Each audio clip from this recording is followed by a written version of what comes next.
Greetings and welcome to Mount Olympus. I am Hercules Invictus, and today I am proud to bring you Dr. Barbara Becker Holstein and the Enchanted Self podcast. Greetings and welcome, Barbara. How are you? I'm good, and thank you for welcoming me. It's so nice to feel I kind of have a place to come once a month.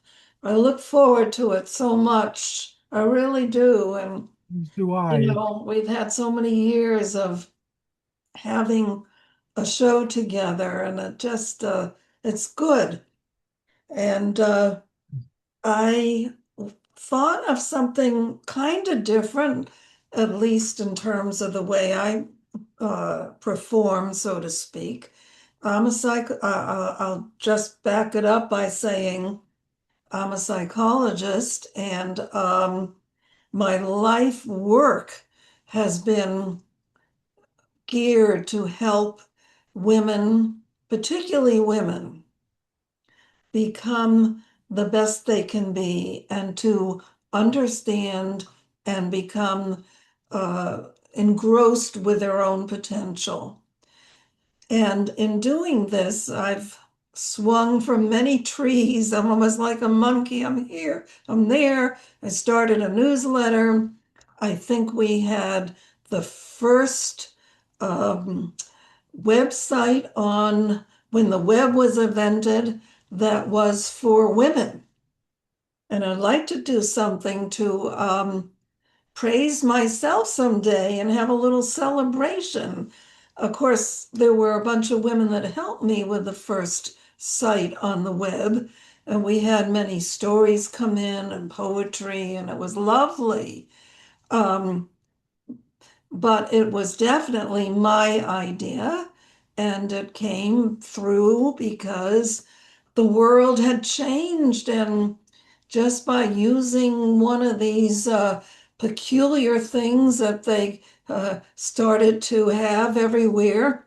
Actually, I'm sitting in front of one right now. Um, the world changed and everything shifted, and you could write your cousin who lived 10,000 miles away, or you could start a newsletter, or in my case, you could start a website.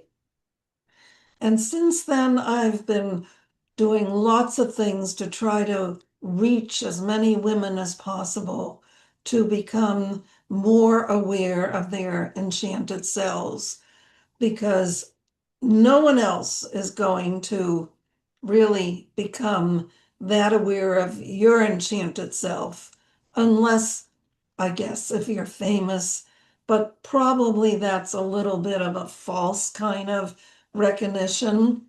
We're amazed and we gaze with love and gratitude to some people who become extremely famous and find a way to make millions of dollars and sell millions of books and whatever. But in normal life, we have to be in touch with our own enchanted self, and the way to stay feeling at our top potential and living at our top potential. Excuse me, I am chewing a piece of gum because Okay. I found that I'm a little bit dry. It's probably from the weather. I don't want to lose my voice. So anyway, I want to just briefly, once again, because you never know, people may be seeing this show, they'll never see another one, or maybe it's a repetition. But one of the things that I am most I was going to say famous. I wish it were fame.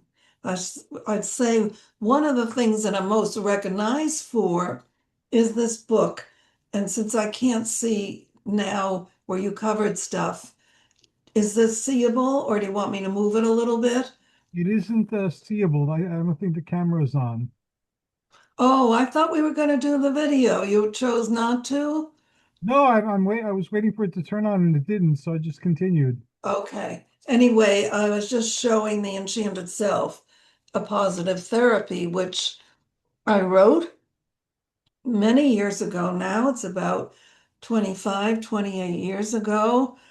And it really was the high point of my insights into claiming our enchanted selves. And it has many, many possible things that readers can get out of the book because there are actual exercises at the end of each chapter. And I don't think I will ever write another book as famous or I, I can't help it. I want to use the famous word. Sorry, but Barbara, you know, me and many other people who follow your work, and I've said this many times and I'll repeat it again now. Um, Even though your work is geared towards women and women's empowerment, and it does that admirably, a lot of the information is universal and applicable to anyone who's human and shares in the human condition. So I've gotten a lot of information from your books, and a lot of the exercises have been very helpful to me. So I'd like to thank you for that. And also, because you've written from the experience of women, and I'm not a woman, and I won't be a woman in this lifetime, it gives people who are not women insights and a glimpse into women's perspectives. And I found that to be invaluable as well. So you're famous to me, Barbara. all right, that's what counts. That's what counts. A long friendship and relationship and caring about people, caring about each other. So I now went on, after many books, which I'm not going to talk about tonight, to write a book called Women's Freedom, The Dawn of Possibilities. And the reason I want to talk about this book, of course, is partly because it's brand new and I want to encourage people to read it. But the other reason I want to talk about it is that I find that the book has become very, very important to me. And I think it's because for some reason, the two main characters have become almost like I adopted two older girls or something. There's some sort of lifeline that I'm feeling toward these two girls that is different. I haven't felt it toward other books in the same way. And I'm playing with it. And one of the ways that I found myself playing with it is that I started to write the script for a short movie. Oh, great. And I feel very intense feelings like I want to make this movie. It's not going to be easy. Even it's not going to be a long movie. It might end up 16, 18 minutes. Um, but certainly it's not going to be a full-length movie at this point. It's still going to be quite complicated because it takes place in 1960. And 1960 is definitely not where we're living now. No, Very different period of time. So in order to capture it properly, there'll have to be some careful, even if you use a green screen, and you take free pictures that are on the web, to get it look realistically, I want it to be top notch. It's going to take time and effort and the right the right people helping me. But that given, I have to take some water. That said, so I've written the book, and then before I knew it, I wrote the 10 scenes. oh, And great. I'm not saying they're perfect, and the people that work with me, because making a film is never private. You know, there will be I'm sorry, just give me a minute. Okay. There will be changes and way, oh gosh.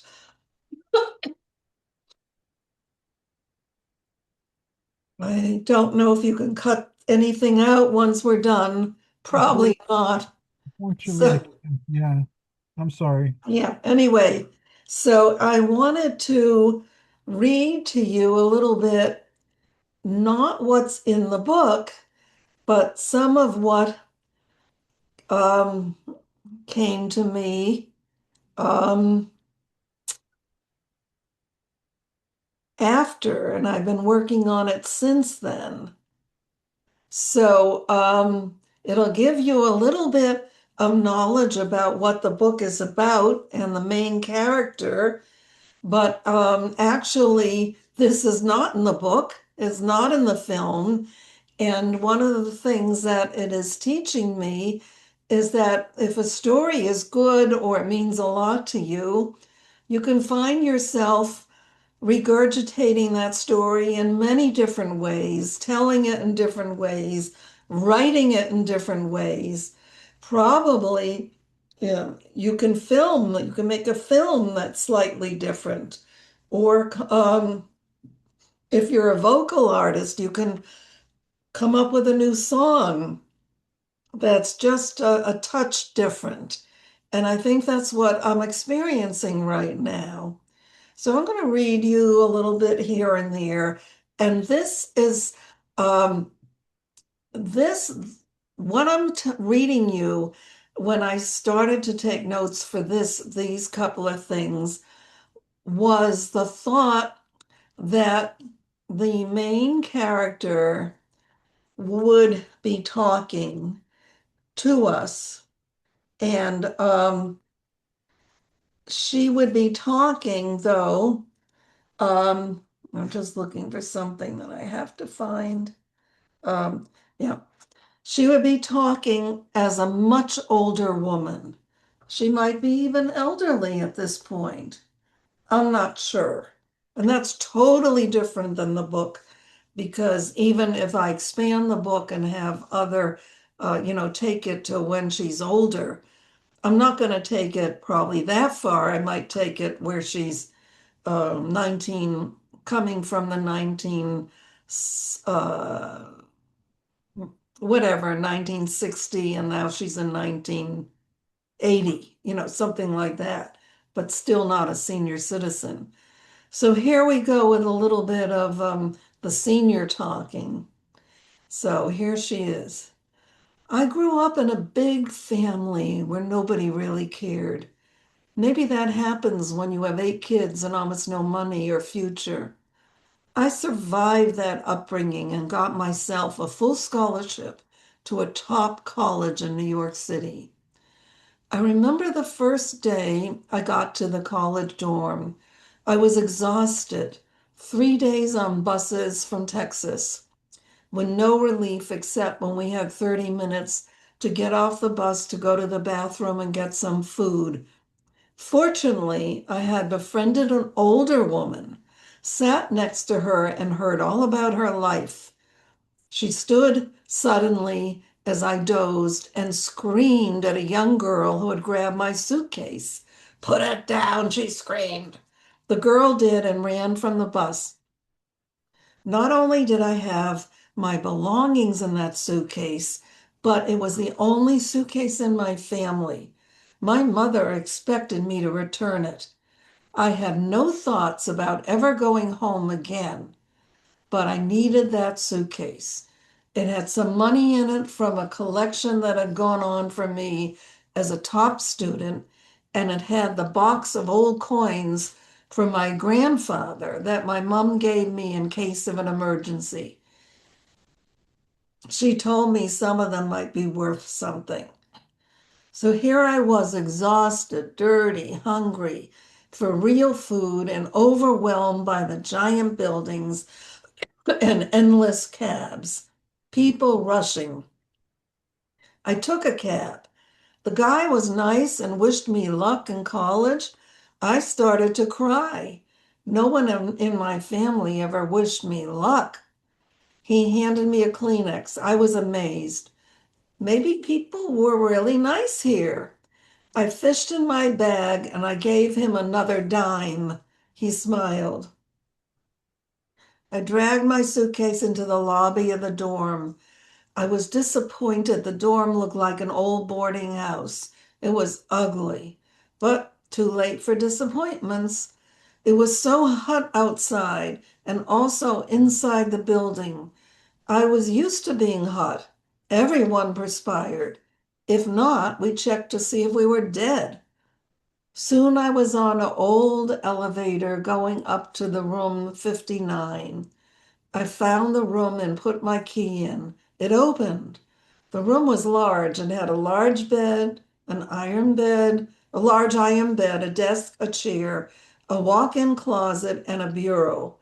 I felt I had landed in heaven, and it had a full-length mahogany mirror. I was overwhelmed. I had never been in a room this beautiful in my life, and the sun was pouring in. This room was mine? I could hardly believe it. I put down my suitcase and began to dance and cry at the same time. Maybe God had heard me. I opened my suitcase and began to hang up my clothes. I could smell the perspiration under my arms. There was a little sink in the room, so I took a handkerchief from my purse and washed up. I didn't know where the bathrooms were yet. There was a knock at my door. Party down the hall, room 68. Come on down, snacks and more. I was starving. So I put on my other light cotton dress with a pretty starched collar and went down the hall. I saw the sign to the bathroom. So I went in. What a relief. And the toilet paper didn't even scratch. I heard the girls laughing and Blueberry Hill playing on a phonograph. I could see some of the girls dancing alone or together, and others drinking and smoking. This room was even bigger than mine. I felt excited, but what were those strange smells? Suddenly, a girl grabbed my arm. Hi, I'm Ginger. Let's get out of here. These gals are smoking pot. Do you want to? No, I don't even know what that is. It's bad, Ginger said. Come on, I know a safe place we can go and get some supper. You look tired and angry and hungry. I looked at Ginger again. She was pretty. Was she an angel? I grabbed her arm. Let's get out of here. We began to run. It was like we were on fire to get away from the pot and noise and trouble. I was breathing hard. I had to stop running for a minute. I asked Ginger where she was taking us. She said, my favorite place to eat in the whole world, and I treat. It was the West End Diner. I had never been to a restaurant except fast food places. Hey, this is my room, I called out to Ginger. Don't I need to change into something dressy? She began to laugh. A lovely laugh. She wasn't making fun of me. No, anything goes. You'll see. Come on, it gets crowded around this time. Soon we walked, arm in arm, to the West End Diner. It was cooler out now and less traffic. The sun was beginning to set. The world felt safer than before and more in my best interests. And maybe I had a friend. I felt this bubble of happiness deep in my soul as I felt her arm around me as we walked. I was 18 years old, and suddenly I felt the urge to live and be and discover flowing inside of me and all around me. I think I'll stop to see if you have any reactions or comments. Slice of life, slice of consciousness. That was excellent. Really, really adds dimension to the character and reality to the character. And I loved it. Thank you for sharing it with me. You're welcome. You're welcome. Shall I continue a little bit? If you'd like, yes, I'd like to hear more, Okay, okay. especially since it's not in the book and I'll be reading. Right.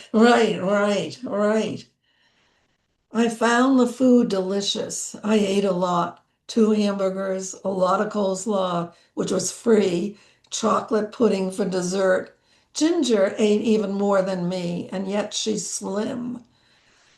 We laughed almost constantly about everything in the world, from some ants in the corner of our bedrooms to what we wanted to be when we grew up, to what type of boy we liked to date. We talked about our home lives also, but not too much. I got the feeling hers was not much better than mine. But what was best was that we laughed so much. It felt so good, like I was clearing out my brain. Finally, we had to go back to the dorm. We hugged at the door of my room and agreed to meet the next day at noon and go to the main hall for some of the meetings and organizing for actually going to college. And let's see, I want to read one other section.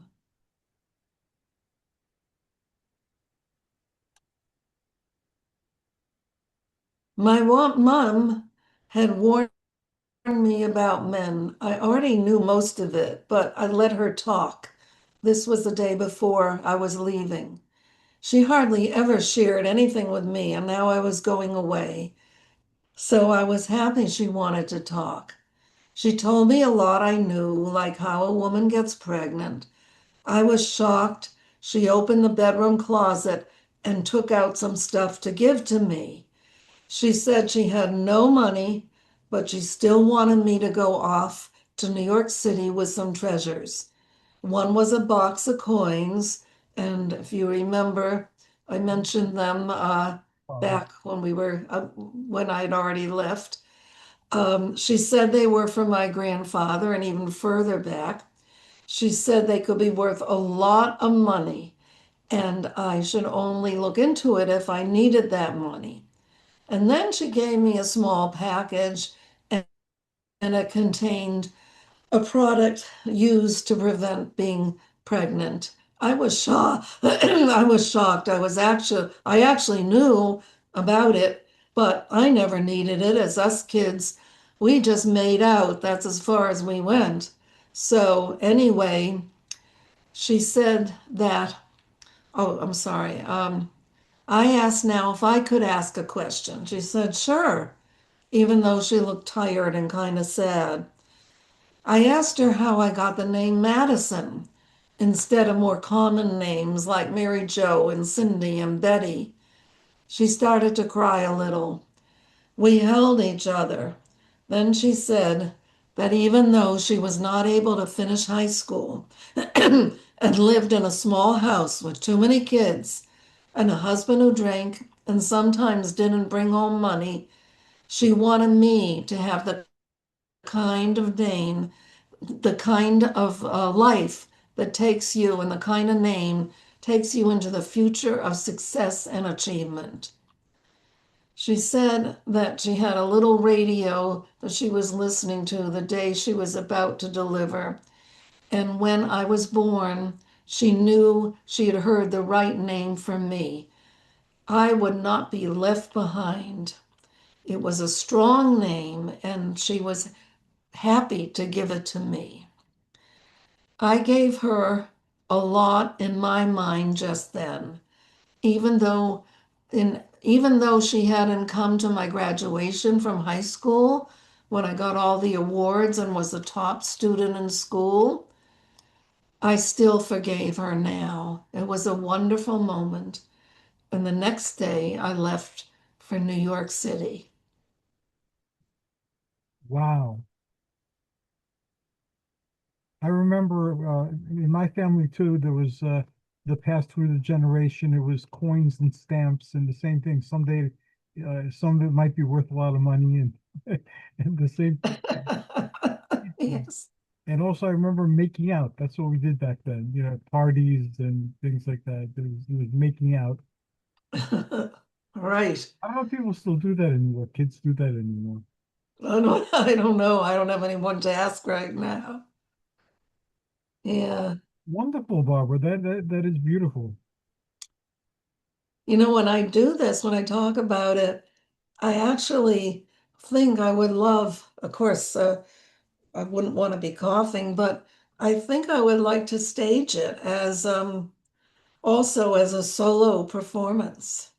You played the parts excellently, and you even changed your voice around and the cadence of your speaking. So you actually Yeah, did really well.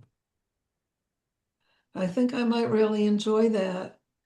Once years ago, I already knew you, but I don't know if I ever mentioned it.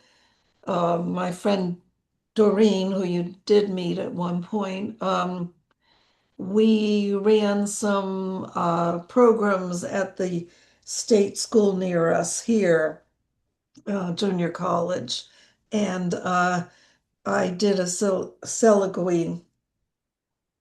I called it Mrs. I think Mrs. Brown, and she was an older lady that had found a way to make her life livable, even with a semi-rotten husband, not really bad, but just in a different place with different needs than hers. That was fun. So probably we should stop because I don't want to lose my voice or anything.